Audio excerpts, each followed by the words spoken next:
Days after first initiating its launch in an unorthodox, distributed process, the EOS blockchain isn't yet live, but so far, the software appears to be progressing toward that goal without any major issues.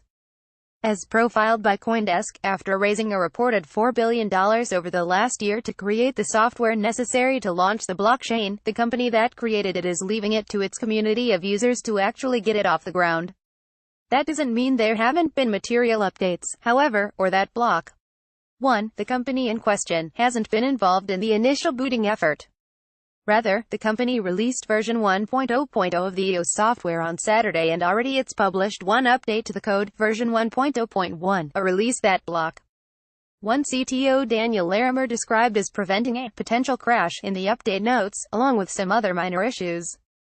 This means that, as of now, participants in the EOS initial coin offering, ICO, which ended on Friday, have purchased all the initial Ethereum tokens that will ever be used to bootstrap the project. The plan was always for these tokens to be frozen at the end of the ICO, in preparation for a formal blockchain launch, meaning those coins won't be tradable again until EOS is live. It's unclear at this time how exchanges are managing their bookkeeping while trading continues. The last big event took place June 2 at 10:59 Coordinated Universal Time, when the tokens froze on Ethereum and so-called snapshots were taken in order to preserve a record that can later be used to allocate tokens issued on the EOS blockchain to their owners. By all accounts, this occurred on time and without any issues. Here's one description. Things are going about as we expected. A few road bumps, no show-stopping problems. I'm expecting the blockchain to be live in the next couple of days, Kyle Somani of Multicoin Capital, one of EOS's most prominent endorsers, told CoinDesk. Still, it has been remarkable how unified block producers, or the entities jockeying to process transactions on the new blockchain, and thus receive its rewards, have appeared outwardly given the global scale of the launch.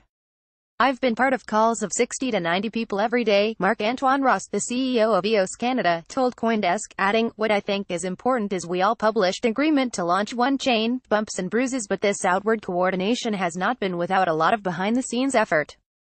Indeed, a controversy broke out in the EOS launch community last week when a group calling itself Ghostbusters published a critique of the launch approach led by EOS Canada, another group vying to become a block producer. EOS Canada had published a piece of open-source software called EOS BIOS on April 9, a suite of code that aimed to coordinate the launch of the EOS software. It's had dozens of subsequent releases since then, with version 1.0.0 coming out on Saturday.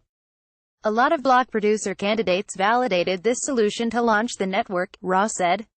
That said, the critique was seconded by other block producer candidates.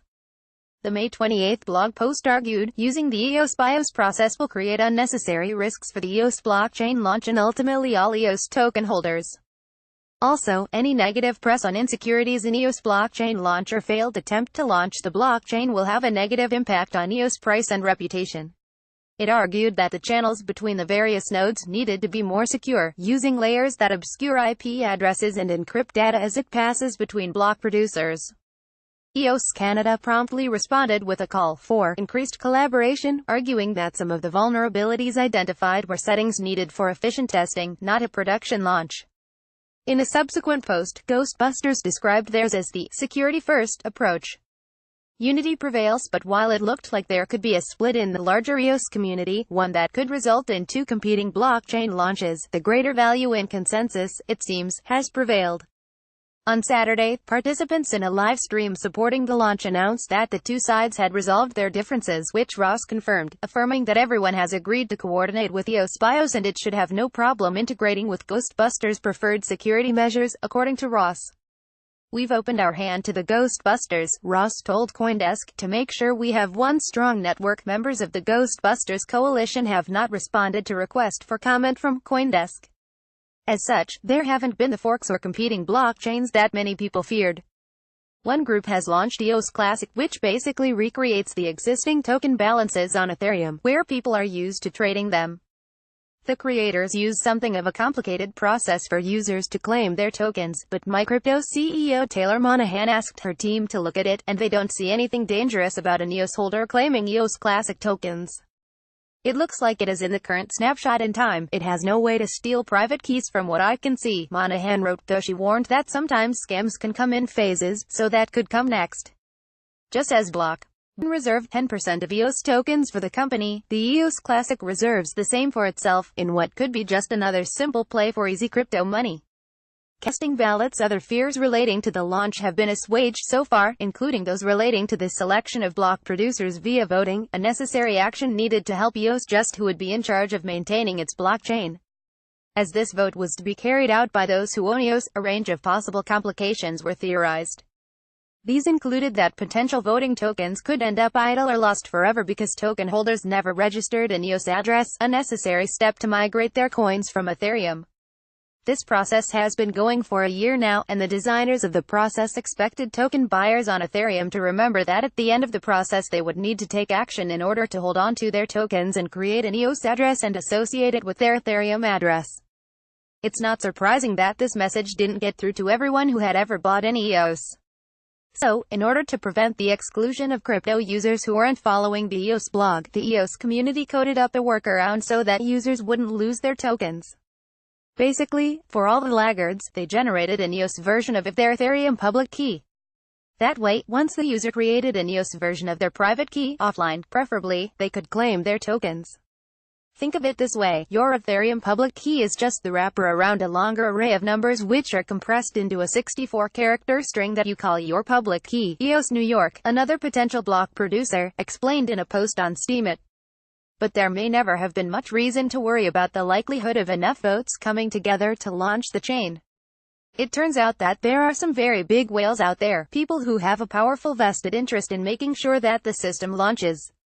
Redditor Atlantis crunched the numbers from the snapshot balances and found that, if block.1 is excluded, and it should be because it has committed to sitting out the block producer vote, and found that the 10 biggest wallets hold 39% of all tokens.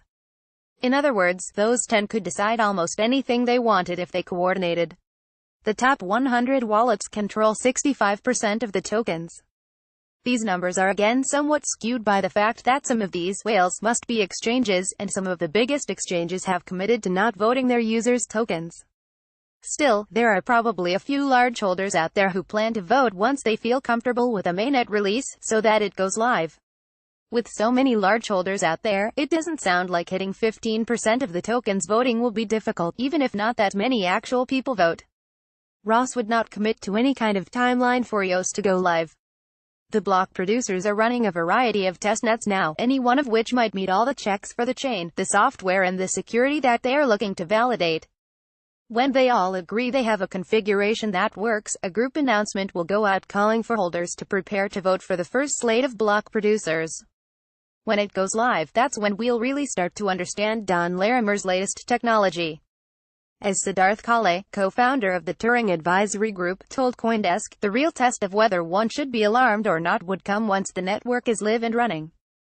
The human side of security, voting, economic incentives, etc., are much harder to test than bugs in the code during the testing phase. Egg handling via Shutterstock. The leader in blockchain news, CoinDesk is a media outlet that strives for the highest journalistic standards and abides by a strict set of editorial policies. CoinDesk is an independent operating subsidiary of Digital Currency Group, which invests in cryptocurrencies and blockchain startups.